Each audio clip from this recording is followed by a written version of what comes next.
اور آپ کے اس پروگرام کی 3ری سالگرہ مکمل ہونے پر آپ کو مبارکباد پیش کرتا ہوں، اور جس انداز سے آپ معاملات کو آگے بڑھا رہے ہیں میں اس پر بھی آپ کو مبارکباد پیش کرتا ہوں۔ جزاک اللہ خیر۔ اگر ہم 65 سال کی تاریخ کا جائزہ لگائیں تو ہماری تاریخ جو ہے وہ اتنی کوئی اچھی تصویر پیش نہیں کرتی کہ ہم نے دنیا کی قوموں میں اپنا کوئی مقام پیدا کیا ہو یا ہم نے کسی معاملے کو خوش اسلوبی کے ساتھ طے کیا ہو۔ اور اسی ضمن میں مسئلہ کشمیر جو ہے یہ ایک واحد مسئلہ ہے جو حکومت پاکستان کے لیے ایک ذمہ داری بنی تھی 1948-49 کے بعد،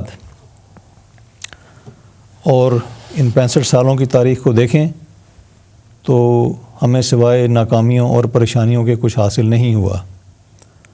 اور اگر اس کا جائزہ لیں اور تحقیق کریں تو یہ بات سامنے آتی ہے۔ ابھی حال ہی میں ایک ڈیبیٹ ہوئی تھی پچھلے سال غالباً ہاؤس آف کامنز میں کشمیر کے اوپر، بیک بینچز نے ایک ڈیبیٹ کروائی تھی۔ اس میں ایک ممبر آف پارلیمنٹ نے کہا کہ 1948 میں جہاں یہ مسئلہ تھا آج بھی وہیں پر یہ کھڑا ہے، اور ہم پچھلے 65 سال سے ایک دائرے کے اندر گھوم رہے ہیں۔ اور اس کی یہ بات سننے کے بعد پھر میں نے اس مسئلے کے اوپر تھوڑا ایک اور اینگل سے بھی غور کیا، تو اس میں بہت سے حقائق جو ہیں وہ کھل کے سامنے آئے ہیں۔ پاکستان ہمارا وکیل ہے، حکومت پاکستان، میں لوگوں کی بات نہیں کرتا ہوں، پاکستان کے لوگوں نے کشمیر کے لوگوں کی تحریک کا 1948 سے اب تک بھرپور ساتھ دیا ہے۔ ہمارا جو شکوہ ہوتا ہے وہ ہمیشہ حکومتی جو ذمہ دار لوگ ہیں سے ہوتا ہے، ان سے ہوتا ہے۔ جی ہونا بھی چاہیے، اور ہر آدمی اپنی حکومتوں سے اعتراض کرتا ہے، تنقید کرتا ہے، اور اگر ہم ان کو صحیح بات نہیں کہیں گے تو پھر ہم دائرے میں گھومتے رہیں گے۔ آپ نے بات کی ہے حریت کانفرنس کے وفد کی، اس میں تو ایک بات تو یہ ہے کہ میں نہیں سمجھتا کہ ان کو یہاں آنے کا، اور اس ماحول کے اندر جب کہ پاکستان کے اندر انتخابات کی تیاریاں ہیں اور بہت سے معاملات ہو رہے ہیں، ان کا یہ دورہ کسی بھی حد تک کوئی مقاصد حاصل کر سکا۔ آج ہی میں عمر فاروق صاحب کا ایک انٹرویو دیکھ رہا تھا جو انہوں نے حال ہی میں مظفر آباد کے ایک صحافی کو دیا، اور اس میں انہوں نے شکایت کی ہے، شکوہ کیا ہے کہ حکومت پاکستان کی کشمیر پالیسی کوئی کشمیر پالیسی ہے ہی نہیں، اور 65 سال کی تاریخ اس بات کی وضاحت بھی کرتی ہے۔ تو ایسی صورتحال میں اب آپ وے فارورڈ اگر تلاش کریں گے تو ہم پھر جو بات کہتے ہیں وہ لوگوں کو اچھی نہیں لگتی۔ اچھا نہیں، مثلا اسی پہ آ جاتے ہیں، وے فارورڈ بھی ڈسکس کریں، لیکن اگر آپ سمجھتے ہیں کہ یہ اس کے کوئی مقاصد حاصل نہیں ہوئے ہیں تو اس کی وجوہات کیا تھی اور کیا ہونا چاہیے تھا جو نہیں ہوا؟ اس میں ایک چھوٹی سی گزارش کروں گا کہ مقاصد حاصل تب ہوں جب کوئی مقاصد ہوں، اور جب مقصد ہی کوئی نہ ہو دورے کا، کیونکہ مقاصد تو پہلے طے کیے جاتے ہیں۔ اب حریت کانفرنس کے آدھے لوگ جو تھے وہ وہاں سے نہیں آئے، اور انہوں نے کہا کہ یہ وقت مناسب نہیں ہے کہ آپ دورہ کریں، کیونکہ پاکستان کی سیاسی جماعتیں اپنے انتخابی جوڑ توڑ میں مصروف ہیں، تو اس میں ہو سکتا ہے کہ وہ آپ کو بھی استعمال کریں اپنے مفاد کے لیے، اپنے فائدے کے لیے۔ کچھ لوگوں کا یہ بھی اوپینین ہے کہ پیپلز پارٹی کے لوگوں نے عمر فاروق صاحب کی آمد جو ہے اس کو اپنے حق کے لیے، اپنے فائدے کے لیے استعمال کیا۔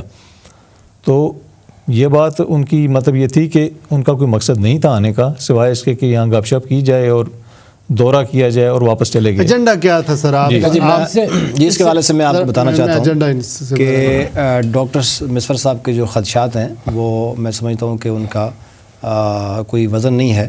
جو حریت کانفرنس کا یہ دورہ ہوا ہے، ان کی پاکستان کی تمام پولیٹیکل لیڈرشپ سے ملاقاتیں ہوئی ہیں، ان کی جتنی پاکستان کی آئندہ الیکشن میں جو پلیئرز ہیں۔ مقصد کیا تھا؟ جی مقصد یہ تھا، سب سے پہلے تو انہوں نے یہ کیا کہ انہوں نے جو یہاں کی پولیٹیکل پارٹیز تھیں ان کو اس بات پہ قائل کیا کہ وہ ساری پولیٹیکل پارٹیز اپنے انتخابی منشور میں مسئلہ کشمیر کو ٹاپ ایجنڈا کے طور پر رکھیں، اور اس پہ تمام پولیٹیکل پارٹیز نے ان کو ون بائی ون اس بات پہ ایگری کیا کہ مسئلہ کشمیر ان کے انتخابی منشور کا ایک بنیادی حصہ ہوگا۔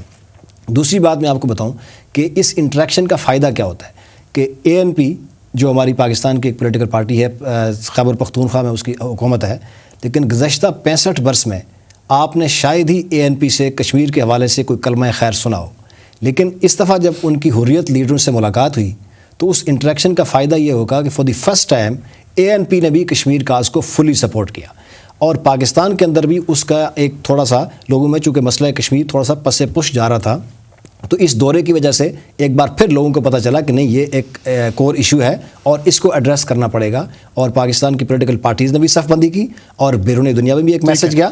اور میں عرض کروں گا رازق بھائی، تھوڑا ایڈیشن کروں گا کیونکہ ان کی اوپینین ہے، میرے لیے قابل احترام ہے۔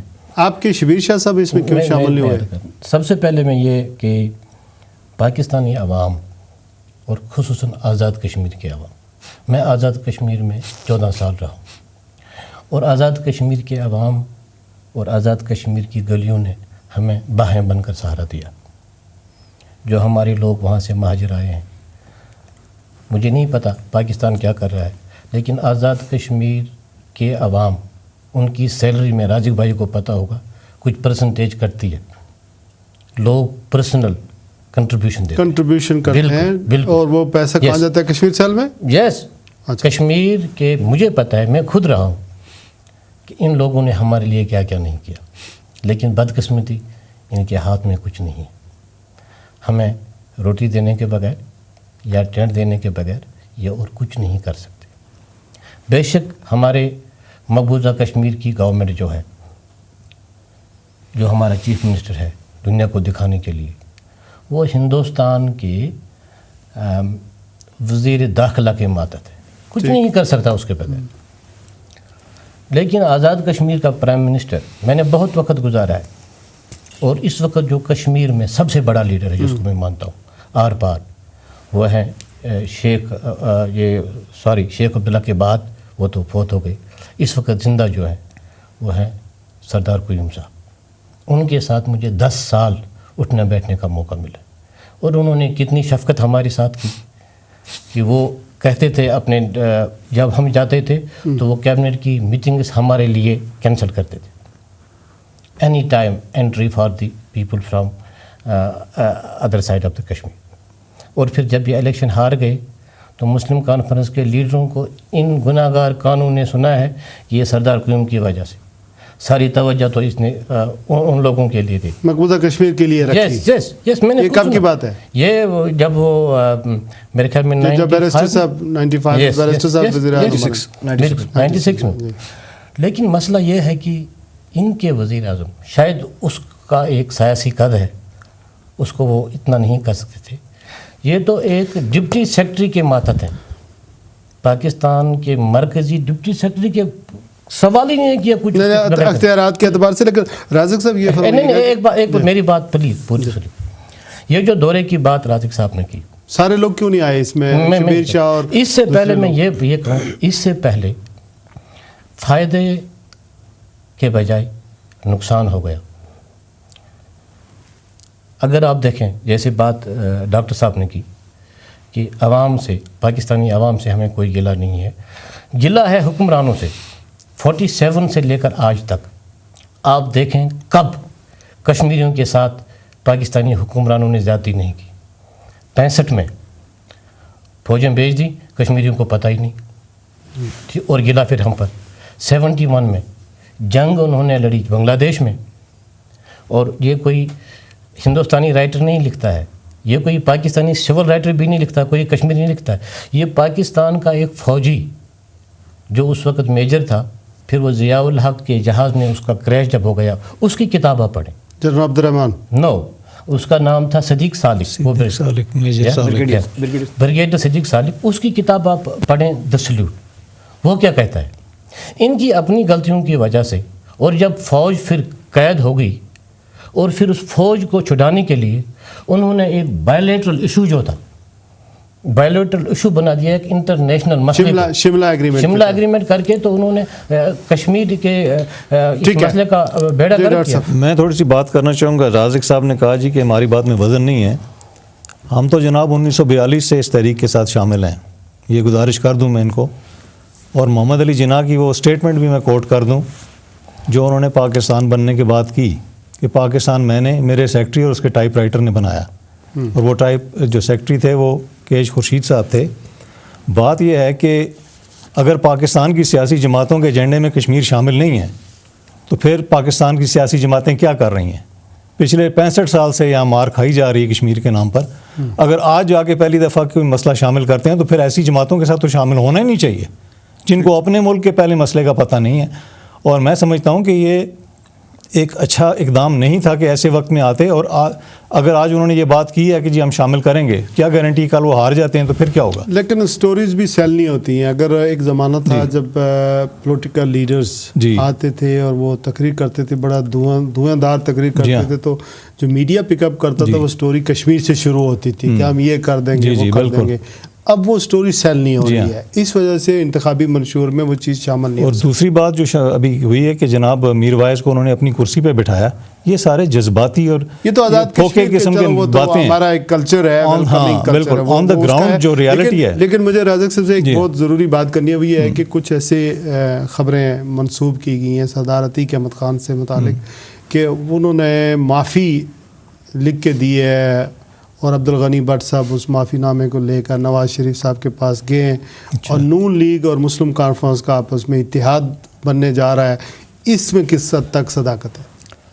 اور یہ دورہ اسی لیے کروایا گیا تاکہ مسلم لیگ اور مسلم کانفرنس اکٹھی ہو جائے. لیکن یہ جو دورہ ہے حریت کانفرنس کا, یہ حکومت پاکستان کی دعوت پہ ہوا ہے, اور اس میں تو مسلم کانفرنس کا یا نون لیگ کا ان کا تو کوئی کنٹریبیوشن ان کے دورے کے لیے نہیں ہے. اور دوسرا, یہ دورہ کوئی کسی انتخابی نقطہ نظر سے نہیں تھا, نہ کوئی بیوقوفی یہ سمجھ سکتا ہے. صاحب نے معافی لکھ کر دی ہے یا نہیں؟ یہ دیکھیں نا, معافی کس بات کے لیے, وہ معافی نامہ تو ملٹری ڈیموکریسی جو میرا خیال ہے صدار عتیق اور میاں نواز شریف میں فرق ہے. صدار عتیق ایک صدار عبدالقیوم خان صاحب جیسے مجاہد کے بیٹے ہیں جنہوں نے کبھی اس طرح کی پالیٹکس نہیں کی. تو یہ تو میاں نواز شریف صاحب معافی نامہ لکھ کے لے گئے تھے, تو ان کی کسی نے کوئی کنسپیریسی تھیوری اس طرح کی بات کی ہوگی. باقی جہاں تک مسلم لیگ نون کا تعلق ہے, وہ تو میں ایک پولیٹیکل ورکر کی حیثیت سے میری ڈے ون سے یہ رائے تھی کہ یہ آزاد کشمیر میں جو نون لیگ ہے یہ ایک عارضی ارینجمنٹ ہے. جو مسلم کانفرنس کے جو بگوڑے تھے, سیاسی بگوڑے, ان کا ایک عارضی پڑاؤ تھا جس کو انہوں نے کچھ خاص عرصے کے لیے بنایا گیا تھا. پھر ایک سٹیج آئے گا کہ جب انہوں نے واپس اس کو مسلم کانفرنس میں ضم کر دینا ہے. تو میرا خیال ہے کہ اب وہ جو کچھ سنجیدہ حلقے یہ سوچنے پہ مجبور ہو گئے ہیں کہ نون لیگ آزاد کشمیر میں تو اس کی کوئی پرفارمنس نہیں رہی, نہ الیکشن میں, چونکہ الیکشن لڑے تو میاں نواز شریف صاحب اور شہباز شریف صاحب حکومت پنجاب کا سارا خزانہ لے کے وہ آزاد کشمیر کے ایک ایک حلقے میں 3 دفعہ گئے.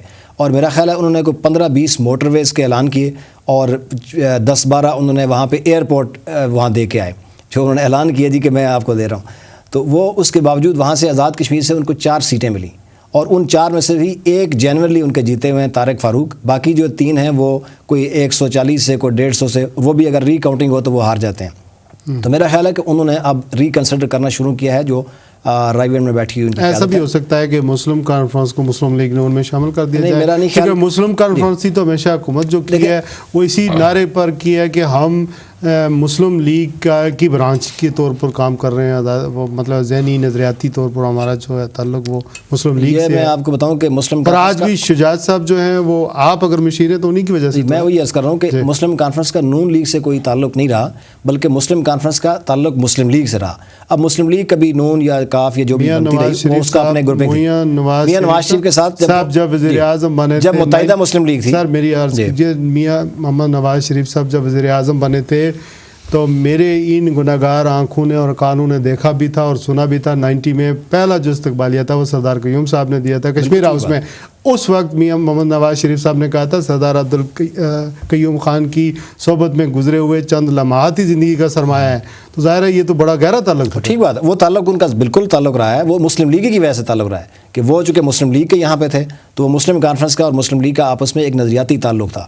تو مسلم کانفرنس کسی مسلم لیگ کی ذیلی جماعت نہیں ہے, یہ تو ایک بات طے شدہ ہے. اب سردار عتیق صاحب نے اپنے لوگوں کو اس وقت پاکستان میں نون لیگ کے خلاف کوئی بیان بازی بند اس وقت پاکستان میں مختلف مسلم لیگیں کام کر رہی ہیں. ایک پاکستان مسلم لیگ ہے جس کے چودھری شجاعت صاحب سربراہ ہیں, اسی طرح پاکستان مسلم لیگ فنکشنل ہے, پاکستان مسلم لیگ نون ہے, آل پاکستان مسلم لیگ ہے. مختلف مسلم لیگ گروپ کام کر رہے ہیں اور ان کے ساتھ مسلم لیگ کی حیثیت سے نظریاتی تعلق مسلم کانفرنس کا ہے.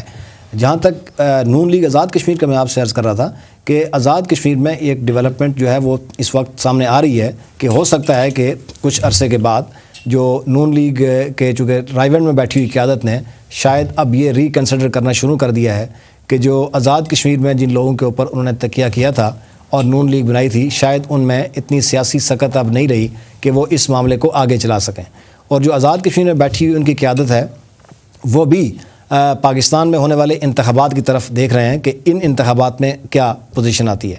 اگر تو نون لیگ پاکستان کے اقتدار میں نہیں آتی اگلے انتخابات میں، تو آزاد کشمیر کی جو ان کی لیڈرشپ ہے وہ آہستہ آہستہ واپس اپنی پیرنٹ پارٹی میں آ جائے گی. بتائیں، جو کارکن کنفیوز ہوتے ہیں، لیڈروں کی لوئلٹی تبدیل ہوتی ہے، ایک جلسے میں کچھ کہہ دیتے ہیں، ایک سال کچھ کہہ دیتے ہیں، کارکن ایک دوسرے سے قبروں کی تک کی ناراضگیاں منہ لے لیتے ہیں، پھر لیڈر آپس میں مل جاتے ہیں، کارکن کو پتہ نہیں چلتا کدھر جائیں کہاں آنا چاہیں.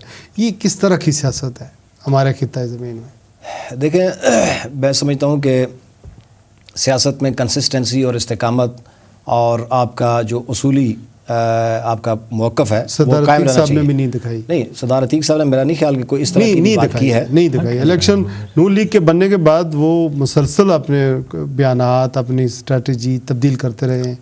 بلکہ ان کے بیٹے نے تو پیپلز پارٹی کی حمایت کے اوپر مظفرآباد سے الیکشن جس سے بہت سارے لوگ افینڈڈ ہوئے. پھر زرداری صاحب کے حق میں وہ قرارداد منظور کروانا، ان کو صدر منظور، یہ ساری چیزیں تو ان کے خلاف گئی ہیں. دیکھیں نا، یہ تو مظفرآباد کے الیکشن تو اس وقت دونوں جماعتوں نے اتفاق رائے سے یہ فیصلہ کیا تھا کہ دونوں پارٹیوں کا ایک امیدوار ہوگا، اور اس کے تحت وہ الیکشن لڑا گیا تھا. تو اس کے بعد تو وہ راولہ کوٹ میں بھی مسلم کانفرنس نے ان کو سپورٹ کیا تھا. مجاہد اول ہوتے تو اس طرح کی سیاست نہ کرتے. بہرحال وہ ان کا یہ جو سوال تو آپ صدر عتیق صاحب سے پوچھ سکتے ہیں، لیکن میرا خیال یہ ہے کہ مسلم کانفرنس ریاستی جماعت ہے اور اس کو قائم رہنا ہے. یہ پاکستان کے نیشنل انٹرسٹ میں ہے کہ آزاد کشمیر کے اندر وہاں کی اپنی ریاستی جماعتیں پھلیں پھولیں، وہ کام کریں. یہ بات ٹھیک ہے. آپ کیسے دیکھ رہے ہیں بھارت کی جو جماعتیں ہیں وہ مقبوضہ کشمیر میں اسی طرح کام کرتی ہیں، اسی طرح چل رہی ہیں، اسی طرح؟ بھائی کی ایک بات سے مجھے جس طرح آزاد کشمیر ہو رہا ہے، اتفاق ہے کہ مسلم کانفرنس چاہے کچھ بھی ہو لیکن وہ ریاستی باشندوں کی جماعت ہے. نون لیگ ہمیں ویسے ہمارے لیے آزاد کشمیر کے تمام لوگ واجب الاحترام ہیں، کیونکہ ہم ایسے بھیجے ہوئے بھائی ہیں ان سے کہ 63 ایئرس سے ہم نے ان کو دیکھا نہیں، لیکن پھر بھی ہم یہ سمجھتے ہیں کہ یہ سب ہمارے لیے واجب الاحترام ہے. لیکن مسلم کانفرنس کا جہاں تک تعلق ہے، یہ کشمیریوں کی سب سے پہلی سیاسی جماعت ہے، اس سے تو ہمیں اتفاق ہے. اب یہ بدقسمتی ہے کہ وہ بہت سٹرچ ہو گئی اب، کہ مجھے بہت برا لگتا ہے، مجھے بہت برا لگتا ہے کہ مجاہد اول کی زندگی میں کہ مسلم کانفرنس کو 4 سیٹیں ملے. لیکن پھر بھی مسلم کانفرنس اور نون لیگ میں زمین آسمان کا فرق ہے. مسلم کانفرنس کشمیریوں کی جماعت ہے اور اس کے فیصلے بے شک اگر پریشر باہر سے بھی ہو مظفرآباد میں ہوں گے. پیپلز پارٹی یا نون لیگ، یہ لڑکانہ میں ان کے فیصلے ہوتے ہیں یا ان کے فیصلے رائیون میں ہوتے ہیں. اور مجھے شیم ہے، شیمفل، ویری سوری ٹو سے کہ یہ ان کے ایڈوائزر ہیں پی ایم کے. اس کو جب کسی نے کہا تھا مجید صاحب کو کہ جب الیکشن یہ جیت گئے تو اب وزیر اعظم کون بنے گا آپ میں سے، اس کو یہ کہنا تھا کہ جس کو ممبر بنائیں، جس کو جماعت بنائیں. اس نے کہا کہ جس کو زرداری صاحب بنائیں گے. ٹھیک ہے. تو یہ فرق تو آپ کو کرنی پڑے گی کہ مسلم کانفرنس ریاستی، جس طرح نیشنل کانفرنس میں اور کانگریس میں فرق ہے، جس طرح کانگریسی کشمیریوں کی جماعت نہیں ہے، اس کے رولز کہیں اور ہیں، تو اسی طرح سے نون لیگ یا پیپلز پارٹی غیر کشمیری جماعت ہے. اچھا، مسئلہ کشمیر کے حل کے لیے کشمیری قیادت کا جو کہ بائم رول ہے وہ بھی محدود ہو کر رہ گیا ہے. کیا یہ وقت نہیں آ گیا ڈاکٹر مصور صاحب کہ یہ کشمیری جماعتیں، یہ کشمیری حلقے سب خود آپس میں مل جائیں اور اپنی جدوجہد یکسوئی اور اتحاد سے خود کریں، جائے کہ وہ پاکستان کی طرف دیکھتے رہیں، مقبوضہ کشمیر ہندوستان کی طرف دیکھتے رہیں کہ وہ 2 فریق آ کر کریں گے. ان کا اپنا جو کردار ہے یہ بھی محدود ہو کر رہ گیا ہے اسی سیناریو میں. آپ اس کو کس طرح دیکھ رہے ہیں؟ میں تو یہ سمجھتا ہوں جی کہ کشمیری لیڈرشپ کا کوئی کردار ہے ہی نہیں مسئلہ کشمیر کے سلسلے میں. ٹھیک ہے جی، بائی کنسٹیٹیوشن بات کر رہے ہیں یا فیڈ اپ ہو گئے؟ تاریخ نہیں، تاریخ کے حوالے سے بات کریں گے. ابھی ریسنٹ تاریخ بات کرتا ہوں، پچھلی اس پہ تھوڑا سا 1-2 بات کروں گا. 1994 میں غالباً چرار شریف کا واقعہ ہوا تھا ارشاد ملک صاحب. ٹھیک ہے، اس وقت ساری کشمیری قیادت آر پار کی مجاہدوں کی مظفرآباد میں اکٹھی ہوئی، میں اس میں شامل تھا.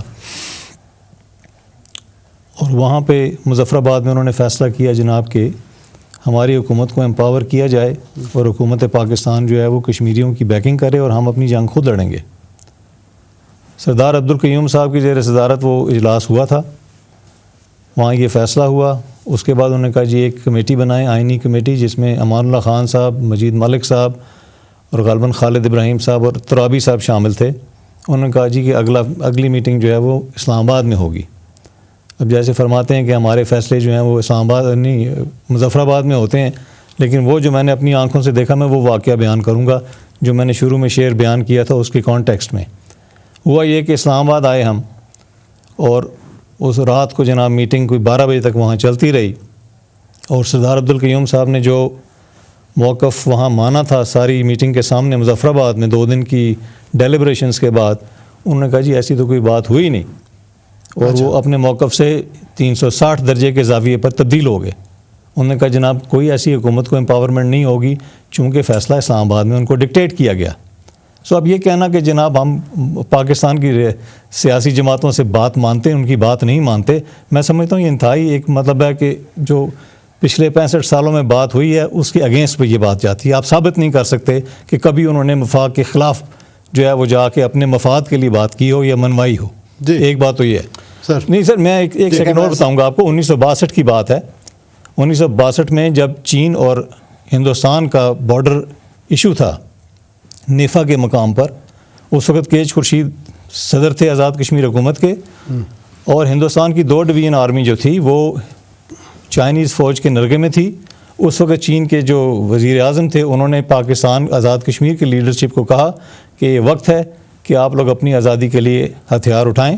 خورشید صاحب نے اس وقت یہ تجویز پیش کی کہ آزاد کشمیر حکومت کو پاکستان کی حکومت تسلیم کرے اور ہم اپنی آزادی کی جنگ خود لڑیں گے. اس میں ہاں ایز اے سیپریٹ اسٹیٹ, تاکہ پاکستان کی سرحدیں جو ہیں وہ محفوظ ہو جائیں.